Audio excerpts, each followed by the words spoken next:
วันนี้ก็จะเสียงเหมือนเดิมด้วยนะครับช่วงนี้ไม่ค่อยสบายจริงด้วยสำหรับวันนี้ผมก็จะมาดูนะครับมันจะเป็นแบบหนึ่งที่ผมสร้างขึ้นมาผมสร้างขึ้นมาแล้วใช่ไหมครับผมเกิดมาผมรู้สึกทุกอย่างมันลอยได้ครับก็ไม่เชิงมันลอยได้ทั้งหมดนะครับแต่ว่าผมเห็นแต่ที่มันลอยได้หรือว่าพื้นดินที่มันลอยได้นิดนึง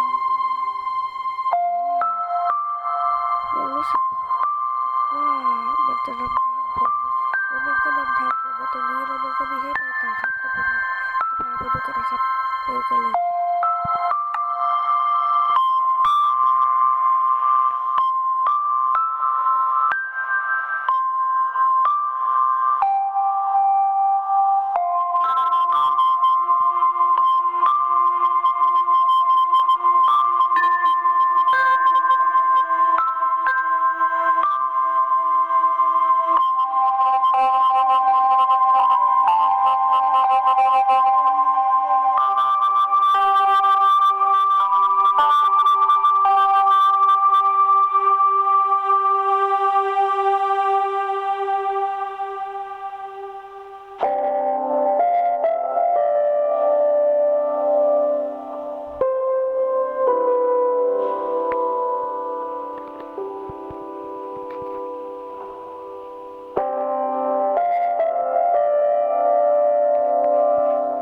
เด็ดกาก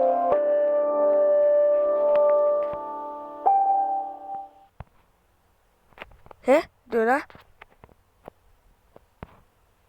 เดี๋ยวนะทุกคนผมยืนอยู่ตรงนี้ดิแล้วผมก็กดค้างเกมอย่างนี้ผมไม่ลอยอยู่ข้างบนนั้นได้ไงอ่ะ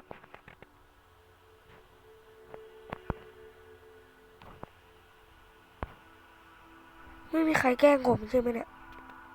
ผมอยู่ในเซิร์ฟคนเดียวนะ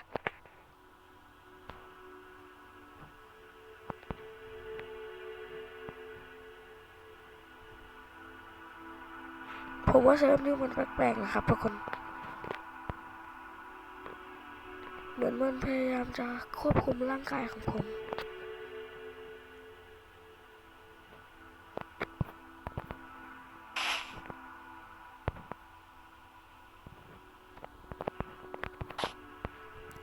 อันนี้ผมพูดจริงนะ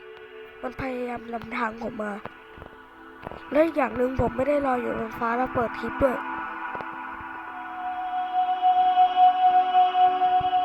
ผมสาบานได้เลยผมไม่ได้ลอยอยู่บนฟ้าก่อนเปิดคลิปผมยืนอยู่นี่ไงครับ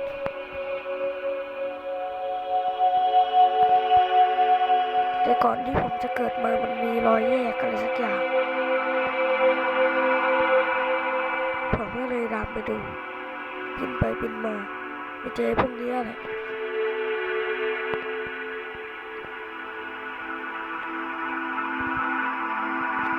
ดูตั้งแต่อันนี้